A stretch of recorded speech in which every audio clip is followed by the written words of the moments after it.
The hardest part about losing the person you've loved for 38 years isn't the funeral. It isn't the quiet house on the night after everybody leaves, or the sympathy cards sitting in a neat stack on the dining room table. No, the hardest part is the silence that follows 6 months later.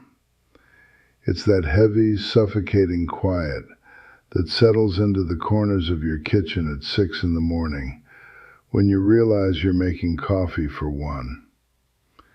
It's opening a closet door and seeing her favorite winter coat still hanging there, smelling faintly of lavender soap, knowing she's never going to wear it again. When my Sarah passed away from pancreatic cancer back in the fall of 2022, a piece of me went right into the cold Ohio ground with her. I was 62 years old, retired from a 30-year career as a high school history teacher, living in a suburban home near Cleveland that was far too big for one man. For 2 whole years, I didn't live, I just existed. I woke up, ate cold cereal, watched the rain hit the window pane, paid my property taxes, and waited for the day to end. My old friends from the teaching staff meant well, but after a while the invites to dinner dried up. People get uncomfortable around deep grief. It reminds them of what's coming for them. I felt like an old ghost wandering around a town that had moved on without me. My joint pain from the harsh Midwest winters was getting worse. My pension check was getting eaten alive by inflation and property taxes, and my heart was as empty and gray as a Cleveland sky in December. Then came a freezing Tuesday night in January 2025. The temperature outside was 4 below zero. The wind was howling through the drafty windows of my living room, and my heating bill had just arrived. $480 for a single month. I sat there wrapped in a woolen blanket, staring at my laptop screen, feeling a dark, heavy despair settling over my chest.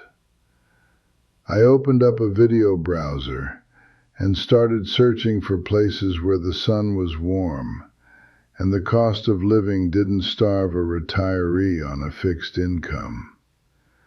That was the night I stumbled upon a travel video about a little coastal town in the Philippines called Dumaguete. On the screen I saw palm trees swaying in a warm ocean breeze, crystal clear blue water, old wooden outrigger boats resting on golden sand, and people smiling, not polite fake corporate smiles, but genuine, warm, radiant smiles.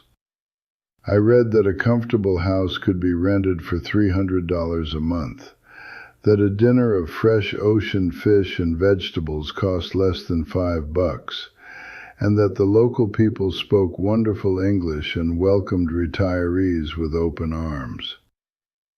Something inside my cold, numb chest flickered, a tiny spark of warmth that I hadn't felt in 3 long years. 3 weeks later, against the advice of my sister, who swore I was having a late-life nervous breakdown, I sold 3/4 of my furniture, packed 2 large suitcases, bought a one-way ticket, and boarded a plane to Manila. I'll never forget the moment the doors of the Cebu airport opened when I arrived on the island of Negros. The air hit my face like a warm, soft velvet blanket, smelling of salt water, sweet mangoes, roasted pork, and rain-soaked earth. It wasn't just hot weather. It was a physical sensation of warmth that seemed to seep right through my winter-worn skin and soak deep down into my aching joints. Within 2 hours of arriving, my chronic knee pain, the pain that had kept me limping through Ohio winters for a decade, simply vanished. I settled into a quiet thatched roof cottage just 50 yards from the sea in a little municipality outside Dumaguete called Darwin. My rent was 12,000 pesos a month, about 220 American dollars. My electricity bill was $40. For the first time in years, I wasn't checking my bank account every 3 days with a pit of fear in my stomach. But the cheap cost of living was only a tiny fraction of the miracle that was waiting for me. The real medicine was the people. In America, when you turn 65, society treats you like an outdated appliance. You become invisible. People step around you in the grocery store. Nobody talks to you on the sidewalk, and the world moves past you at a breakneck speed. But in the Philippines, age isn't a disease, it's a mark of honor. In the Visayan culture, elders are treated with deep respect, warmth, and genuine kindness. Every morning I would walk down to the local beach market to buy fresh papayas and eggs from an old lady named Nanay Rosa. The first morning I went, she looked at my pale, tired face, smiled a broad, toothless grin, and handed me a small bamboo cup of hot ginger tea. "Drink, Kuya," she said, calling me brother. "Good for the heart. You look like you carry heavy load." She didn't know me from Adam, but she saw the sorrow in my eyes, and she offered warmth without asking for a dime. Within a month, I wasn't the lonely widower sitting in a dark Cleveland living room anymore. I was Sir Mark to the local fishermen who invited me to sit on their upturned wooden boats in the late afternoon to share fresh coconut water and listen to their stories. I started teaching free English reading classes twice a week to the local elementary kids under the shade of a massive banyan tree in the village square. Hearing their bright, ringing laughter as they pronounced new words brought a part of my soul back to life that I thought had died forever when Sarah took her last breath. Then came a tropical rainstorm in July. I was sitting at a small open-air roadside carinderia, a little family-run food stall, waiting for a sudden downpour to pass. Rain was coming down in sheets, bouncing off the tin roof like 1,000 tiny drums.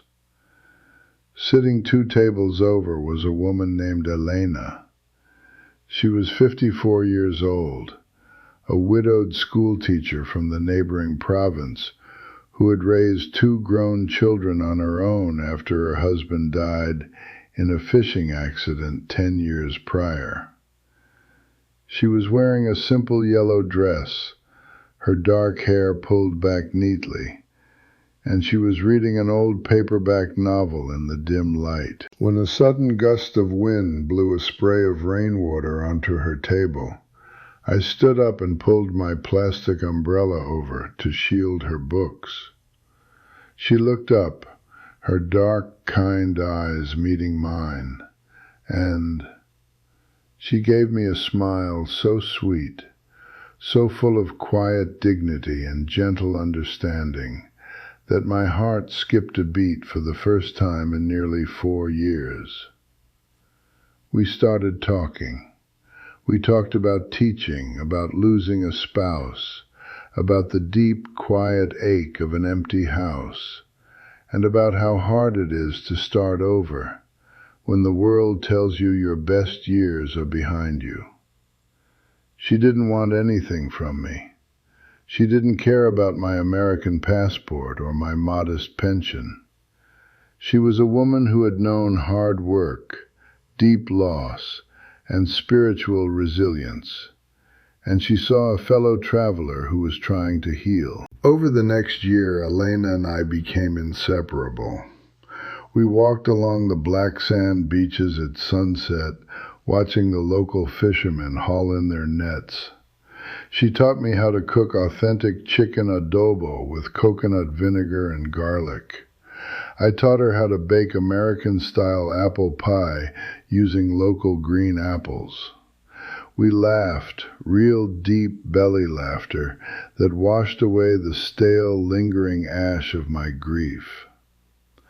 6 months ago, on a quiet Tuesday evening, with the gentle waves lapping against the shore and the sky painted in brilliant streaks of pink and gold, I asked Elena to marry me. We had a simple, beautiful wedding in a tiny white stone chapel overlooking the ocean, surrounded by 40 local village friends, her children, and the elementary students I had been tutoring. I sit here on my bamboo porch tonight, writing these words while the warm tropical night breeze rustles through the palm leaves above me. Elena is inside the kitchen, singing softly in her native Cebuano tongue while she brews a pot of lemongrass tea. I look at my reflection in the dark glass of the door. The lines around my eyes are still there, but they aren't lines of strain and sorrow anymore. They're lines from smiling under a warm tropical sun. If you are sitting in a cold, lonely room somewhere right now, carrying a heavy heart, feeling like your life is over because you lost the person you loved, or because time has passed you by, I want to tell you something from the absolute bottom of my soul. Your story isn't finished. You don't have to spend the rest of your days sitting in the shadows of what used to be. There is a great, big, beautiful world out there, full of warm sun, kind hearts, and second chances. You just have to be brave enough to pack your bags, let go of the past, and cross the ocean to find it. I thought my life ended in Ohio 3 years ago. But standing here tonight, with the sea singing in the dark, and the woman I love waiting inside, I know the truth.